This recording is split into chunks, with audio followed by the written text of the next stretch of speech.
everyone, and welcome to the sixth episode of the Football Sideline, where I interview people that eat and breathe football. So for today, our guest is Coach Sally Vanoch.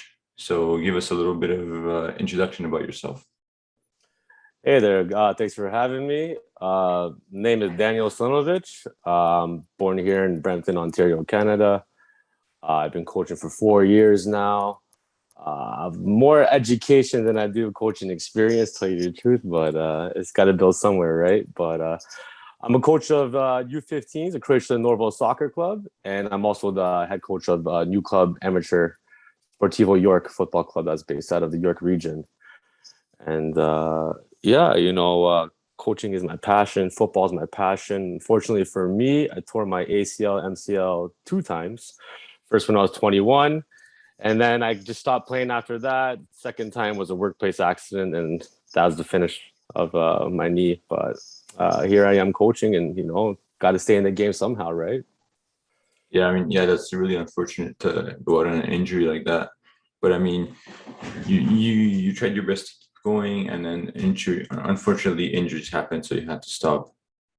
Yeah, definitely. And that's the beauty about football. There's so many things you can do other than just being a player, right? Yeah. You can be a coach, you can be a scout, analytics, there's so much fitness, there's so many things. Yeah, for sure. So right now, are you a coach for Croatia Norval, you said? Yes, I'm the U15 coach. Okay. And how is your season going for you guys?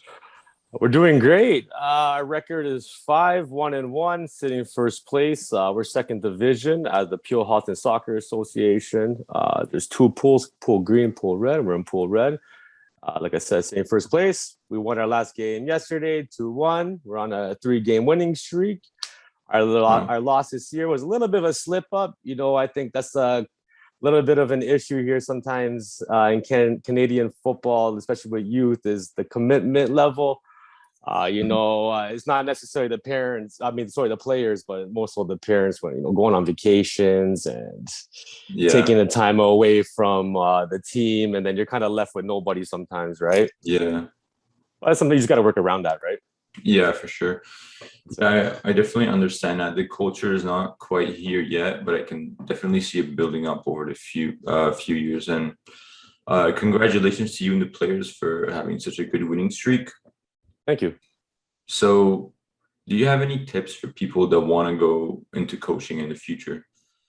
Yeah, start early. You know what? It's never too late to start. You can be a player and still get your coaching license at the same time, right? It's not that big of a process, especially here in Canada. It's good. Another thing would probably be look overseas as well.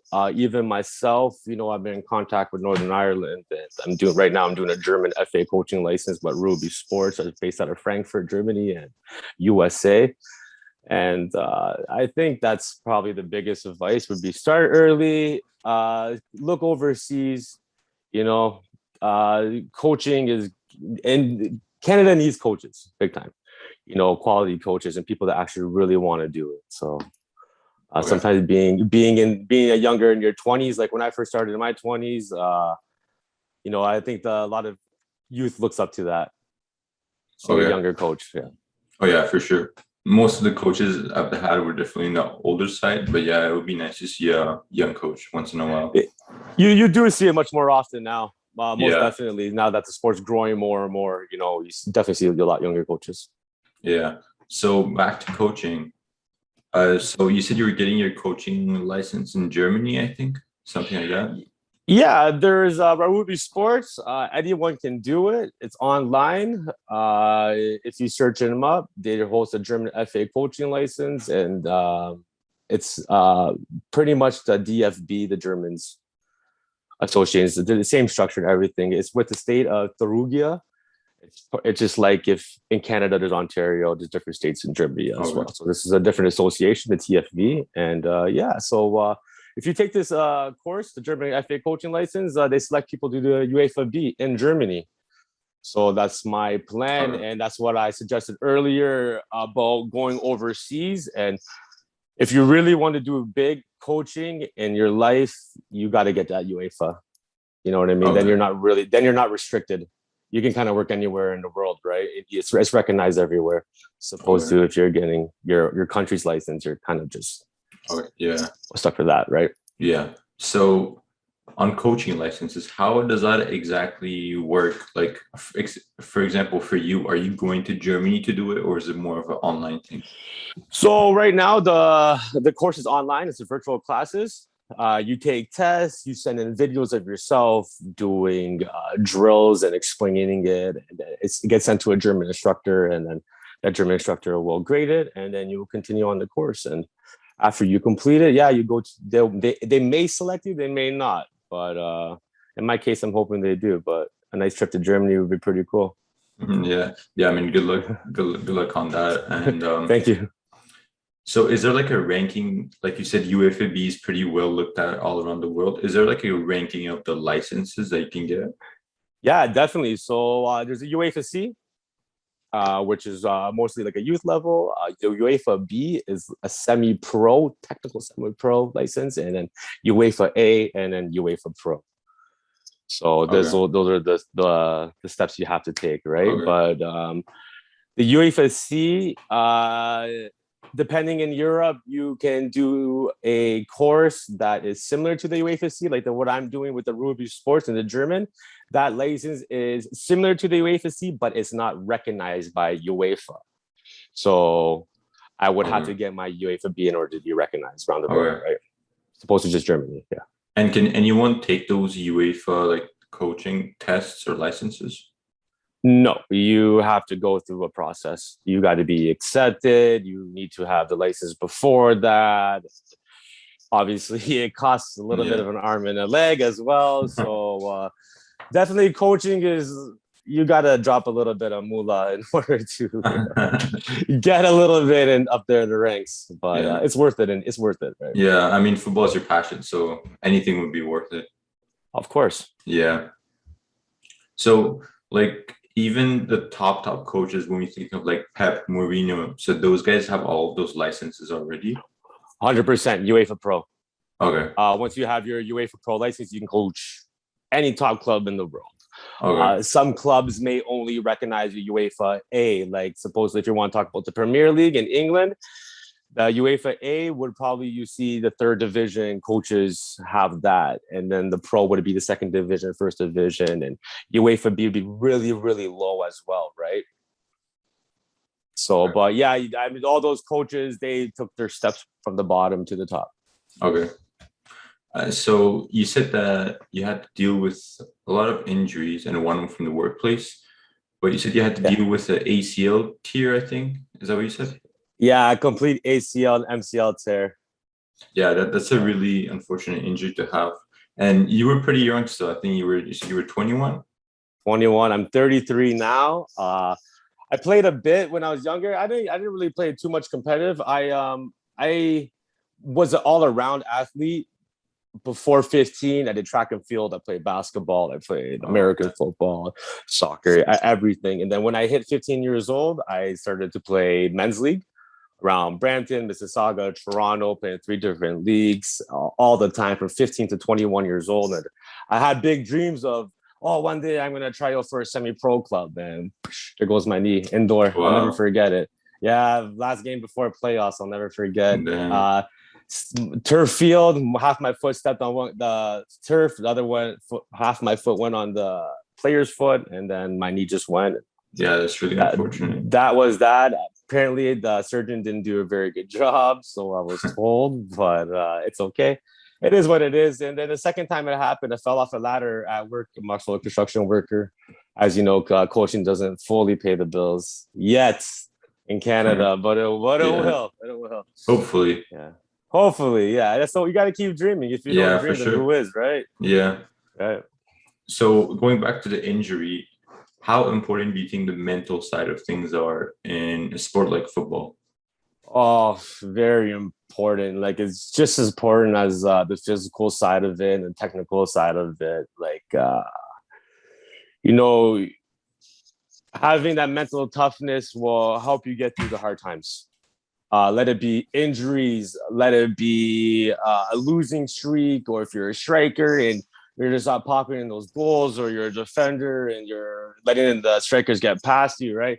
You got to be able to keep pushing through it. It's just like it's same as being fatigued on the field, running 90 minutes if it goes into extra time, big game, something, whatever it is. You got to have that mental toughness to keep pushing through every game and through all the ups and downs that you will go through as a player, even as a coach. This game it's a beautiful game, but it can really hurt you at the Yeah, same for time, sure. right? It'll Yeah. break your heart as much as you love it, but it's huge, like coaches see it, scouts see it. Like if you're a player and you don't have that mental toughness, like that's how you're going to progress, is always keeping your head held high. Yeah. And yeah, I mean, I don't have like any experience yet as a coach, but I think we could argue that even as a coach, it could matter more than as a player. Oh, 100%. I know sometimes as a coach, your emotions can get the better of Yeah. you. And, you train so hard, you have a game plan in your head, and sometimes it doesn't go the way you want. And that's it. That's just a Yeah. sport, right? Like you got Yeah, to for fight sure. through. And I've been through some hard losses myself. You know what I mean? It's just, I've been through a lot of ups as well, right? It's just, Yeah. it's never fun to lose, right? You're always motivated Yeah. when the team is doing good and you're playing good. You're motivated. You don't even think about it. But when things are Yeah. not good, like you just got to keep pushing through it, man. That's what makes a good player. That's what makes a good coach, right? Is keeping Yeah. your head leveled. That's Yeah, for basically sure. it, I right? agree. Yeah, yeah. Yeah, that's a really good point. And how do you think players can get that mental toughness? Is it just through experiences or just like some ways that you can improve it? Oh, that's a tough one. Sometimes it's almost determines on the player itself and your character as a person. Like you want to always just try to stay positive, but I know it could be tough sometimes. It's almost untrainable. I Yeah, That's I the agree. way I feel. Like I don't know. You can always keep your head high. Keep pushing through. It's gonna come. It's gonna come. But as a person, you just got to look at yourself in the mirror, and that's how you train yourself. You're gonna do it. Tell yourself you're gonna do it today. You're gonna be strong. You're gonna score a goal, right? You're gonna win today, Yeah. right? You got to Yeah. train yourself. That's like the best way. A coach can pound it into your head. Your parents can pound it into your head. Your teammate can pound it into your head. But if you don't feel that way, then you're kind of on your own, right? Yeah, for sure. Yeah, I mean, I 100% agree with that. I'm glad that you said that. Like it's all internal. Like nothing external should really affect your mental state, and nothing external can really like build you that mental toughness. It's just the experiences you had, and you also need the self-awareness to have that mental toughness. Agreed. Agreed. Yeah. So now we're gonna go a little bit more local.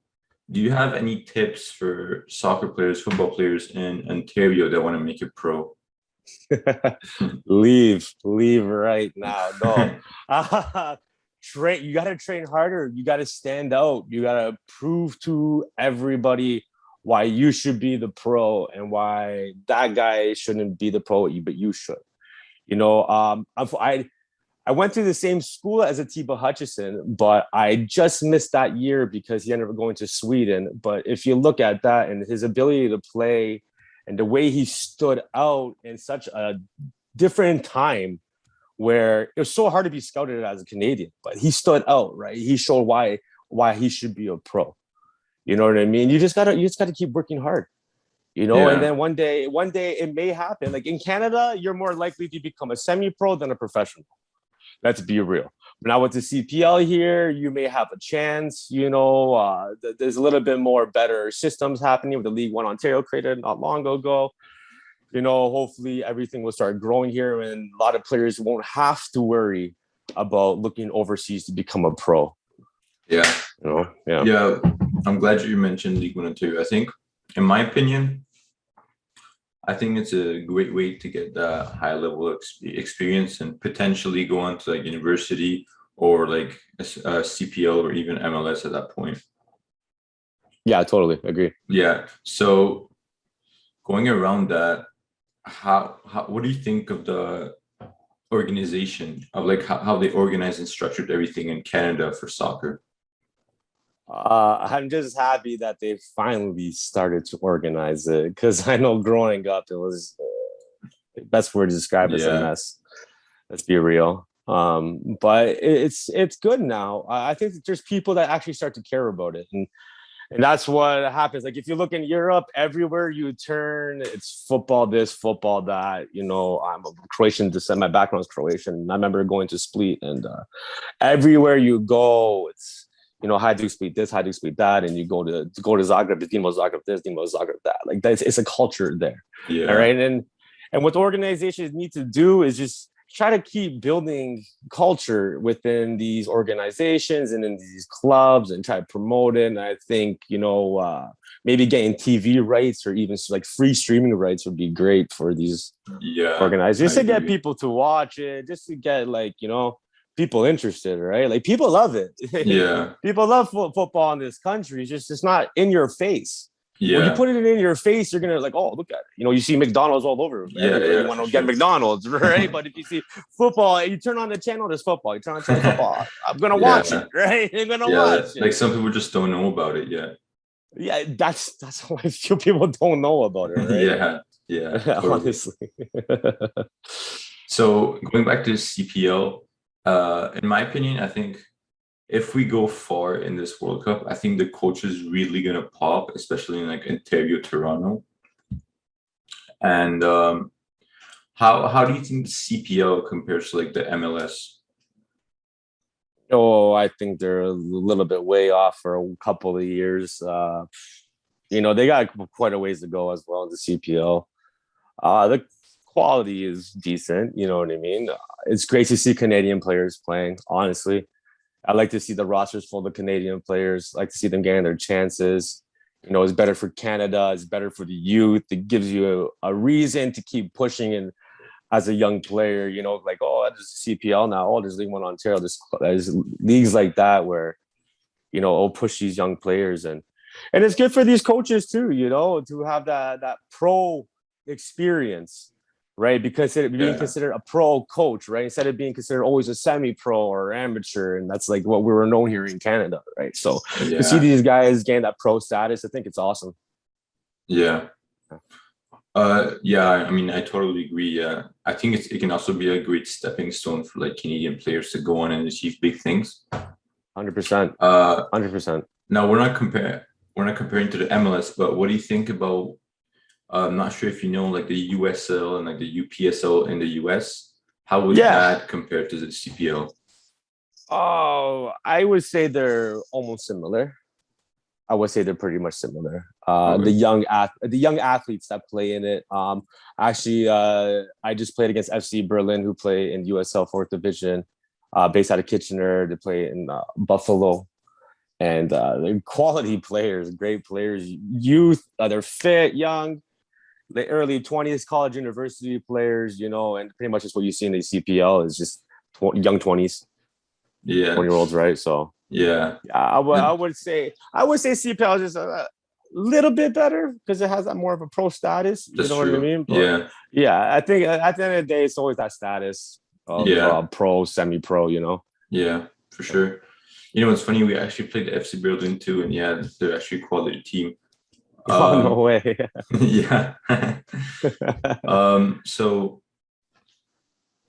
what do you think about the culture here in Canada, like the soccer football culture compared to the one in the US? I think it's growing.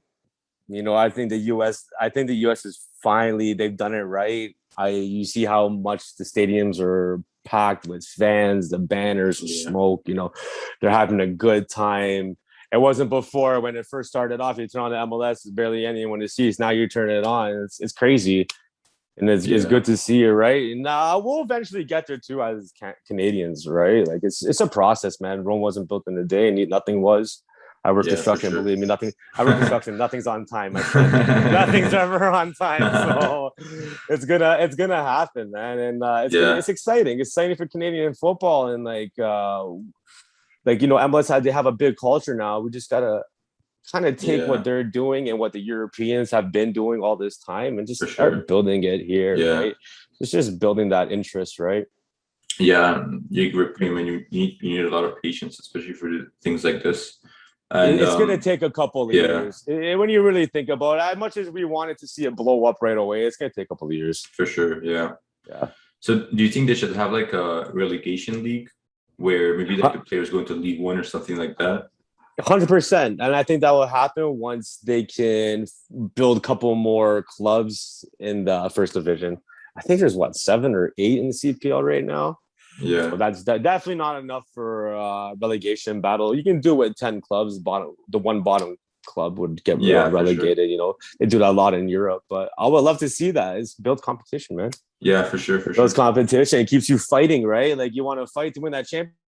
You want to fight to stay up, right? Yeah. So for the CPL, is there like a team in every state of Canada, or how does that work? Oh, yeah, I'm pretty sure. I know there's a couple areas that may not have it, and just a couple in the British Columbia, one in Halifax, one in York region here, Hamilton, Montreal. No, sorry, not Montreal. Ottawa, Atletico Ottawa, with Yeah, I heard Atletico of that Madrid buying one. them out, which is pretty cool. Actually, it's also big for CPL. But yeah, there's gonna be more. Like I spoke to a couple of people before, and they want to keep growing CPL. You know what I mean? You may see more and more and more clubs keep popping up. One Yeah. every year, even, right? Yeah, for sure. So Um, is Atleti Ottawa directly related to Atletico Madrid? they are. Wow, that's insane.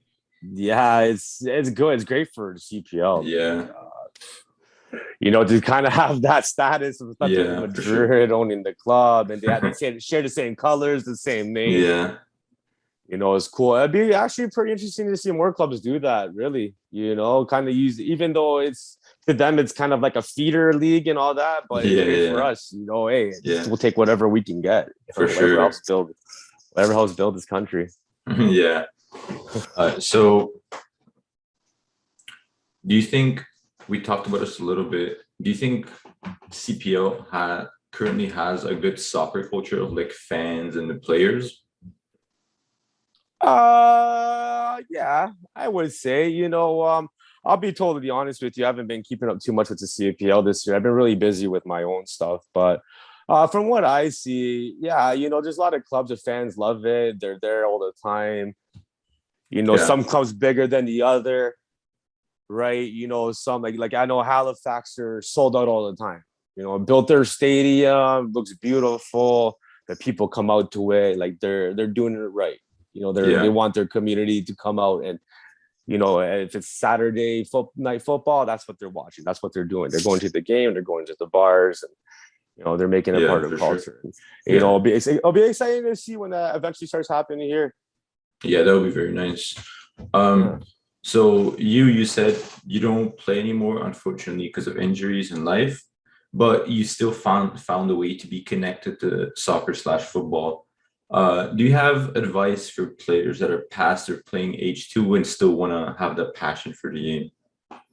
Yeah, like I think I mentioned it before when we first started. Like I know coaching can be sometimes difficult, a lot of prep work, a lot of headaches, but I love it. But scouting is great. Actually, I'm a licensed scout with the PFSA. I have my level 2 talent identification, was an extremely interesting course to do. I worked with a lot of professionals on that course from Manchester United. Steve Jones was the head chief scout of Cardiff City, and it's really cool. And it's just simple things like that. Analytics as well is amazing nowadays. I've been introduced to a couple these past couple of days. All the stats and keeping that together. There's always physiotherapists as well, right? Like, I think if you love the game that much, you will find a way to stay in it. For sure. You know Yeah. what I mean? And like I Yeah. live, breathe, and die. Other than like, I love my family to death, my children. But football is my passion, my heart. I always Yeah. loved it. I agree. You know what I mean? So Yeah. yeah. You just got to keep, like I said, if you love it, stick with it. It's Yeah. such a beautiful sport, and it's growing here in Canada. And if you're Canadian, you're trying to figure out, oh, I can't play no more. How am I going to do it? Just think about the other alternatives. Yeah. Get in there. Help make this country great with football. If you love it, we need people that are passionate. We need people that love the sport. That's how you're going to grow it. And that's how you're going to get quality coaches. That's how you get quality players, quality scouts, all of that, right? For sure. Yeah. Yeah, the culture is a very big part of it, and I'm excited to see where it's going to take off for Canada.